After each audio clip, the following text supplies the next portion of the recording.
There are reports that there's a meeting that's going to be taking place between the Afghan government and its insurgent rebel groups, particularly the Taliban, in the Indian Ocean island nation of Maldives. It's being organized by the group led by Gulbuddin Hekmatyar, which is a much smaller insurgent group compared to the Taliban. And there are also reports that President Hamid Karzai, his government is not all that enthusiastic. And Karzai was supposed to attend, but he's not going to be going there. So far, there's no evidence that current Afghan Taliban officials have been attending these meetings. So far, we've only seen the formers, people who were once affiliated with the Taliban, are now acting as interlocutors.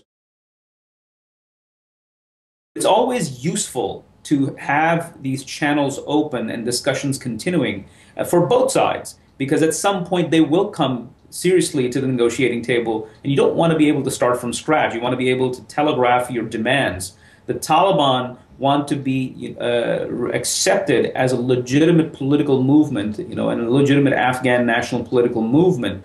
And you never have, negotiations taking place in a vacuum. You never see the end of fighting and then the move towards talks. They go hand in hand.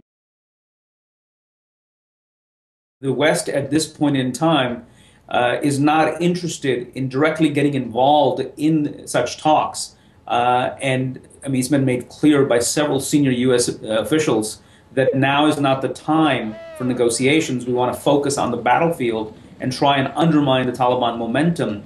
But the Afghan government has a different calculus, because it knows that the United States and its NATO allies are not going to be in country for an indefinite amount of time. So it needs to be able to jumpstart these negotiations to be able to make headway and maintain power when all is said and done.